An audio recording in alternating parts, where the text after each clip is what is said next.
everyone, welcome back to my channel. I'm Kayla and it's time to crack into a good book. So today's video is going to be a reading update. I know I've kind of skipped some of the weekly reading updates, so I just wanted to first, I guess, talk about some things that have been going on and like why I've been kind of sucking at posting videos lately.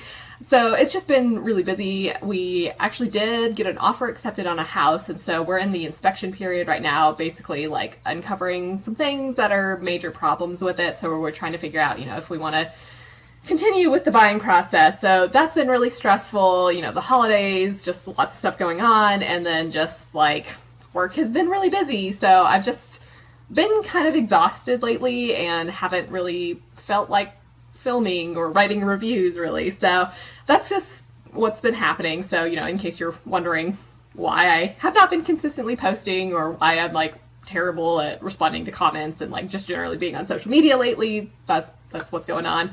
So yeah, I think I will probably end up taking a bit of a break from maybe posting over the next few weeks, just again with like the holidays, and I also kind of just need a break from writing reviews. So what I might do is like maybe I'll still pre-film some stuff to have content, but just take a break from writing reviews, or maybe I'll just not post anything for a few weeks. I don't know. We'll see what happens. But anyway, so I do have a few books to talk to you about today. In fact, I think I have 7 of them to talk to you about.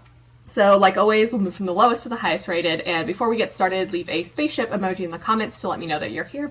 So we'll begin with some 3.5-star books, and the first one I'll talk about is The North Wind by Alexandria Warwick. So I received this review from the publisher through NetGalley, and this comes out January 13th. So this is an adult fantasy romance set in the Grey, which is a land encased by ice and surrounded by a barrier that protects the residents from the Deadlands. However, the barrier is weakening, and the Frost King, or the North Wind, must take a mortal bride to stop it. So I initially really liked this, but then kind of lost steam as the book progressed. I felt like not a lot happened, especially in the middle part of the book, and I just generally felt like it was too long. So there's obviously some kind of uneven pacing here with this, but there are some exciting moments. I think I felt a little bit confused about the world building at times. Like there's like these vampire type creatures, and I'm not really sure what was going on there. We also have Greek mythology involved as well, and like this is interesting, but I'm not sure it's well explained with how everything works together with this world. I will say it does feel really good to read it in the winter because it's this pretty bleak world at times, particularly with the setting. And I'm definitely curious about like the general area and the residents nearby when Rin is taken by the Frost King or North Wind, and I liked learning more about them.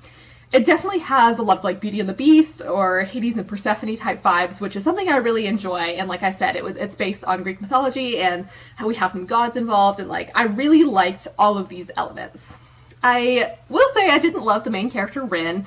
She's a bit of an alcoholic, and it feels like that's all she can think about for a while, so I got a little frustrated with that.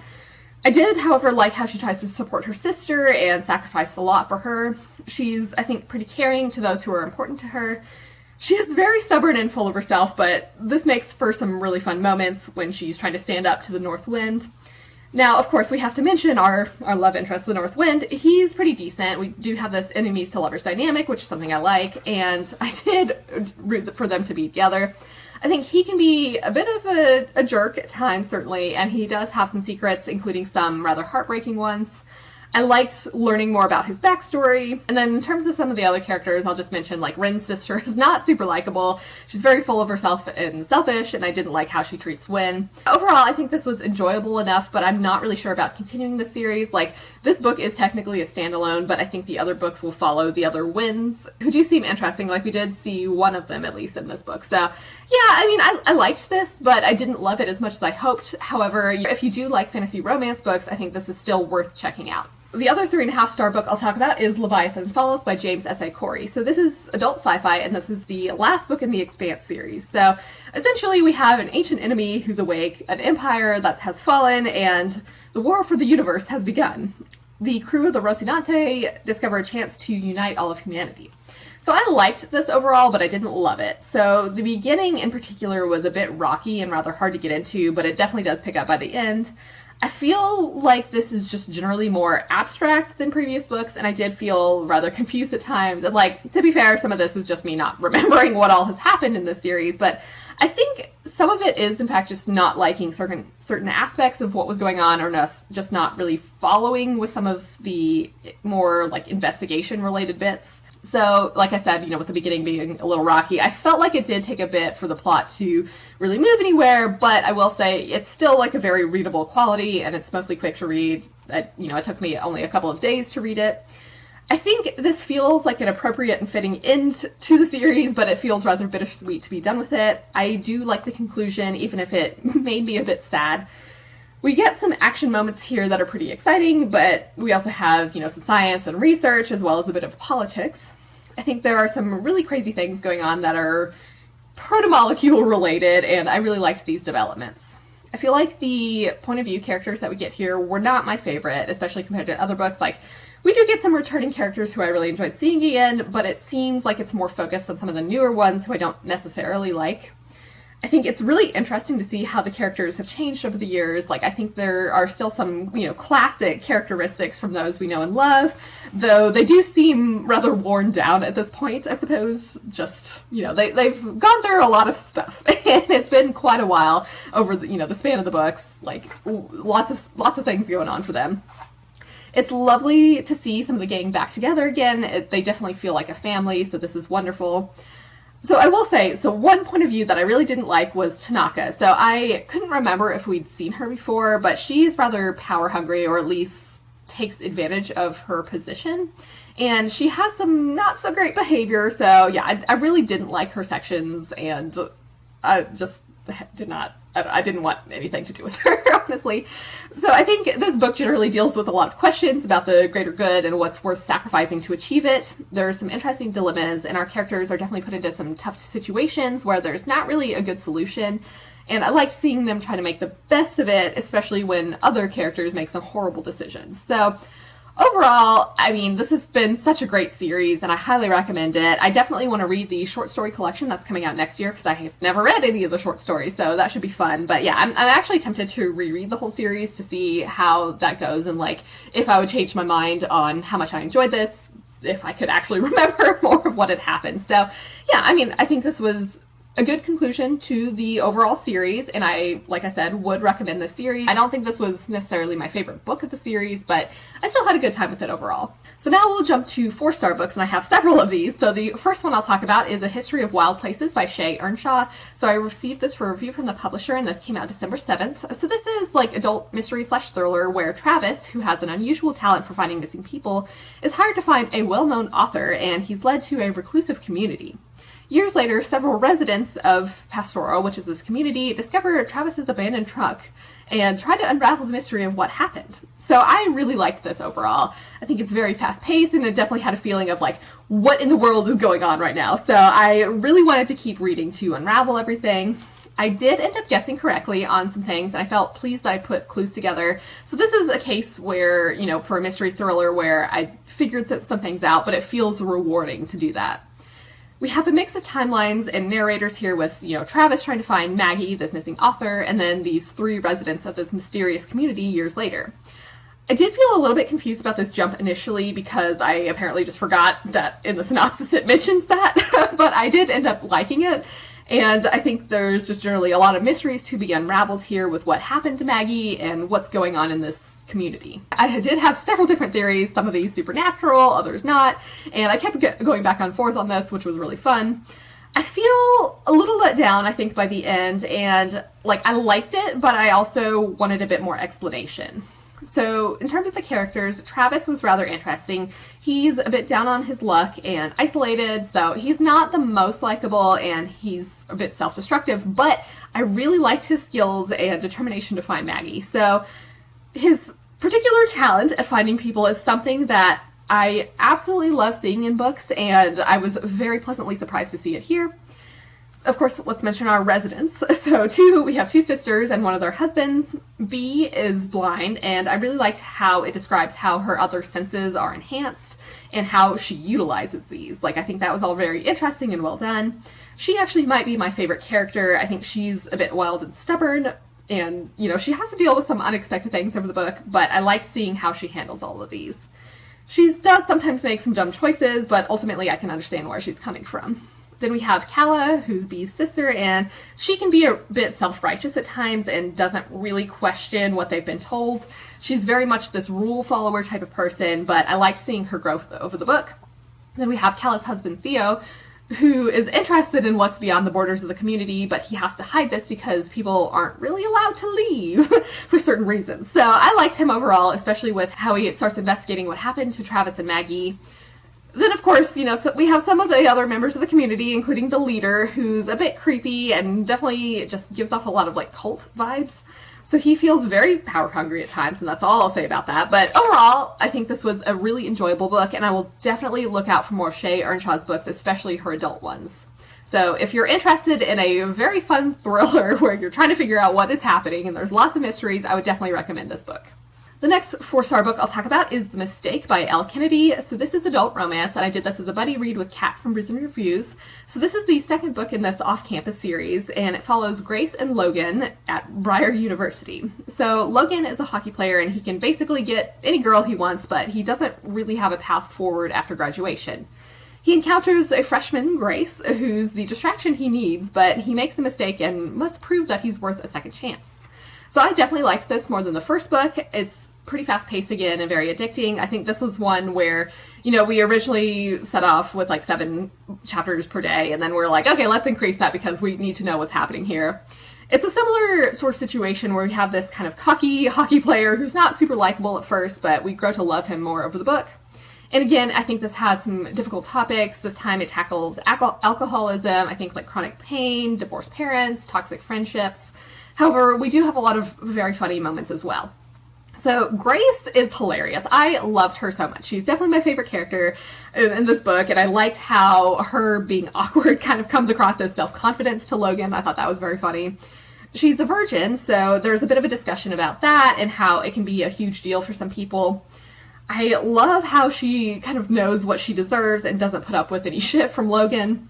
She's very sweet, though, in general, and I just loved her. So I mentioned these toxic friendships, and I liked seeing her try to pull away from these toxic friendships and try to meet new people. I'm definitely not here for those terrible friends, and I liked seeing Grace get out there more. And I think this was really interesting because it can definitely be hard to have close high school friends in college and be caught between that and making new friends. So I liked exploring this idea. Now, Logan is initially pretty mopey about someone in the beginning, so I didn't love that particular aspect, but he gets a lot better over the book. I think he is sacrificing a lot for his family, and I really rooted for him to be able to live his own life. There are some truly heartbreaking scenes with him being vulnerable that I just loved. So I really loved seeing him try to win Grace back. There were a lot of very funny moments there. And I also particularly enjoyed the epilogue of this book. That was just a great way to tie up this story. So overall, definitely liked this more than the first book, and we have obviously continued because I'm going to talk about the next book right now, I guess. So the next book that I also rated 4 stars is The Score by Elle Kennedy. Again, Buddy read this with Kat. So this is another adult romance following Dean and Allie now. So Dean is the king of one-night stands, also again a hockey player, and Allie just ended a long-time relationship. So the question here is like, are Dean's days as a player over, and can he see himself in a relationship? So again, similar themes here with not liking the main character very much at the beginning and growing to love them more.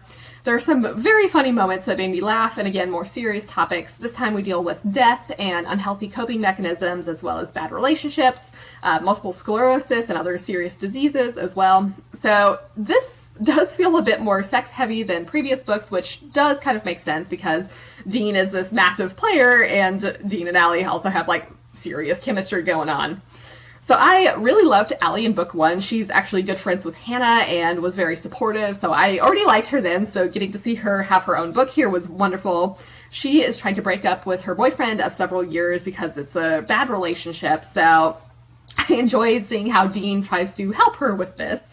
And, you know, they end up forming a connection. I loved how invested Dean gets in her, especially after not really being into relationships at all. So Allie is actually into acting, and I like seeing her try to decide what type of role she wants for her future. You know, just does she stick with these ditzy rom-com type roles, or does she want to do more serious roles? So generally, I think she's trying to figure out what she wants to do in her life, and that was wonderful to see. I think similarly, Dean goes through moments of trying to figure out his life plan. He's always planning on going to law school, but he ends up having to do something that he ends up really enjoying. So it's like, which path does he choose? So I loved seeing him coach kids in hockey. There are some really sweet moments here. He does come from a rather wealthy background, but he's not super stuck up about it, so that was nice to see. I also loved seeing him encourage Allie to let go of what other people might think and not slut shame herself. I think this was a very positive view. I will say the issue that they have to go through is rough, but I liked seeing how, Allie wasn't going to stand for that and knew she deserved better. So ultimately, I liked this story arc again. I think, like I said, there was a lot of really funny moments. I guess I rated this one in the previous book the same, so I think these are the stronger installments of the series. So we are currently reading the 4th book, which, admittedly is not going as well as these ones, so that's a bit of a bummer, but, these things happen. But anyway, yeah. If you're interested in, these adult romances set at a university, I would recommend this series in general, though maybe not the 4th one. We'll get to that review, I guess, maybe the next weekly update. We'll see. But yes, at least the first 3 are worth reading, I think. So the last of the 4-star books I'll talk about today is Our Last Echoes by Kate Alice Marshall. So I buddy read this with Amber from Books of Amber and Lena from Sufficiently Advanced Lena. So this is YA thriller/horror following Sophia, who travels to Bitter Rock, Alaska, to find out what happened to her mother years ago and why she remembers drowning despite never having been to the ocean. So Bitter Rock is more than it seems, with some unexplained disappearances over the years.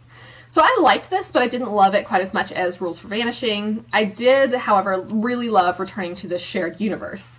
So it's quite fast-paced again, and I loved the use of mixed media. We're off to a creepy island this time, and it feels very ominous and atmospheric. I definitely would not want to visit this island or be caught in the mist there.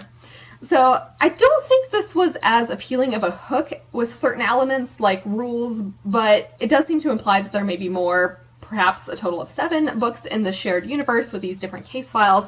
So I, hope that that's the case, and I really did like seeing the references to Rules for Vanishing here.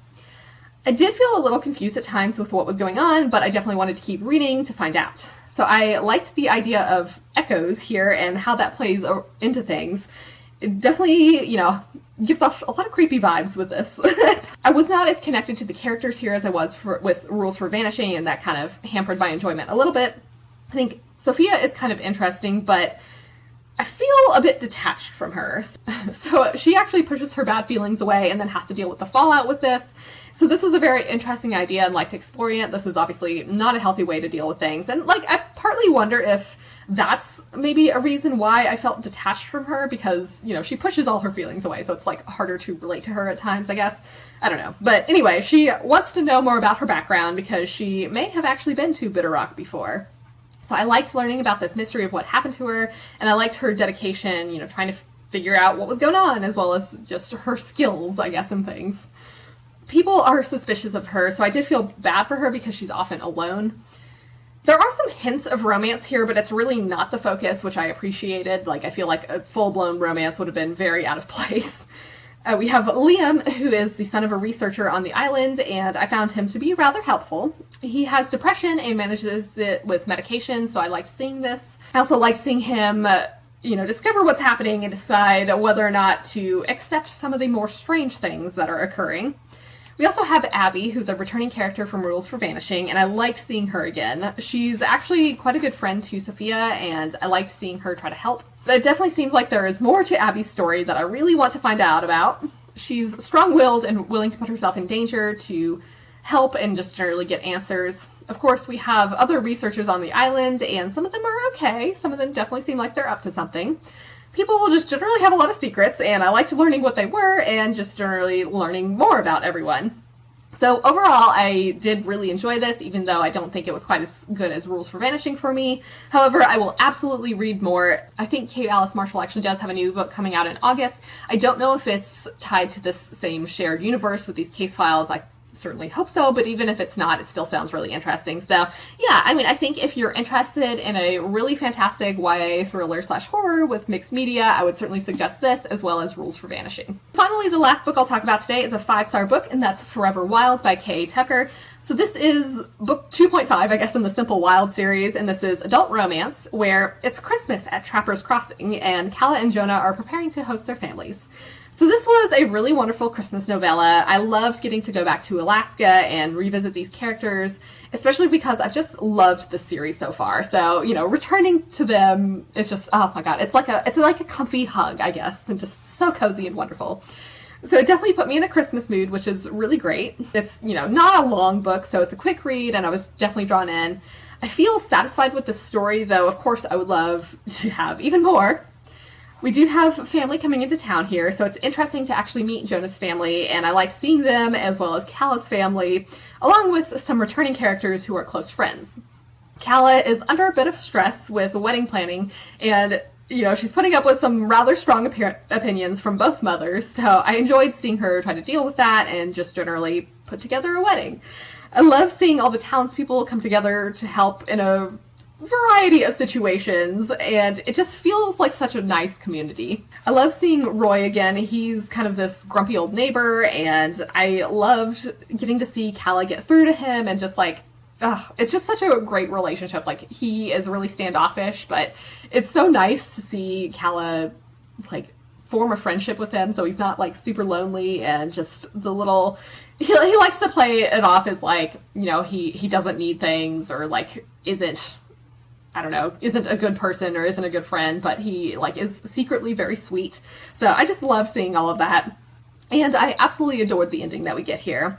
It definitely does seem like it's setting up the next book, which comes out, I believe, in January. That's actually going to follow Marie, who's a vet, and presumably a guy who's breeding sled dogs, so that should be interesting. But yeah, I mean, this was just so cheerful. I really can't wait for the next book. Like, I am sad to say goodbye to Calla and Jonah, but hopefully we'll see them as, like, at least secondary characters in books moving forward.